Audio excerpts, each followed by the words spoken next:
زي ما انتم شايفين اهو طلعنا الهواء من الاكياس اهو. حطيتها هتحطيها بقى فوق بعضها كده مش هتاخد مكان في الفريزر. وبكده بقى خزننا الايه الباميه بتاعتنا وبالهنا والشفا.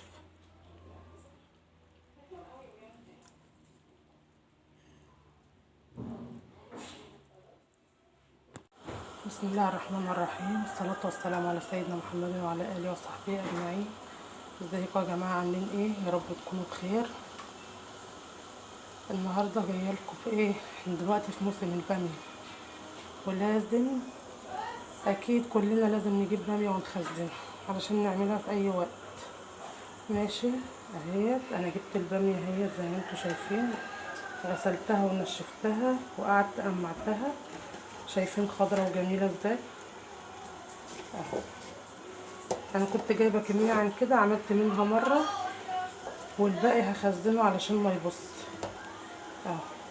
بنجيبها من اول ما نشتريها ونغسلها ونحطها في الشمس تنشف، او تحطها عندك في تحت المروحه، وبعد ما تنشف تمسكيها تقمعيها كده زي ما احنا عاملين. لو كبيره قطعها نصين، لو صغيره سيبيها بحالها. يعني الكبيره انا قطعها كده نصين والصغيره سايباها بحالها كده. ماشي. بعد ما خلصنا الخطوه ديت وتقميعها وتنشيفها، هنعمل ايه؟ بنحط ميه مغليه هنغلي ميه في الحله. ماشي. هنحط معلقه سكر في الميه كده، والميه بتغلي هنروح حاطين الباميه بتاعتنا اهو زي ما انتم شايفين. بس مش هنسيبها تستوي، يا دوبك الميه تقلب فيها قلبه واحده.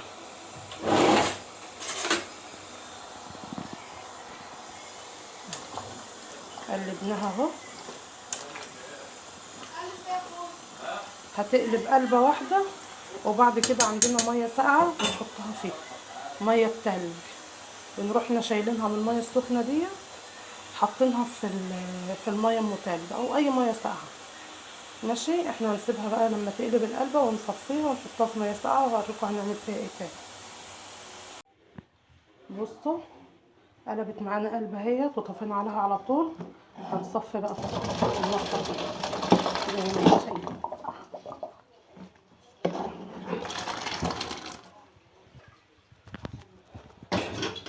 بصوا لونها ما اتغيرش وخضره زي ما هي زي ما انتم شايفين. ومعانا محضرين معانا الميه الساقعه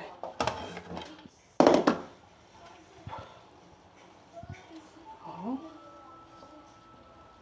نحط في الميه الساقعه على طول عشان ايه؟ نوقف السوا بتاعها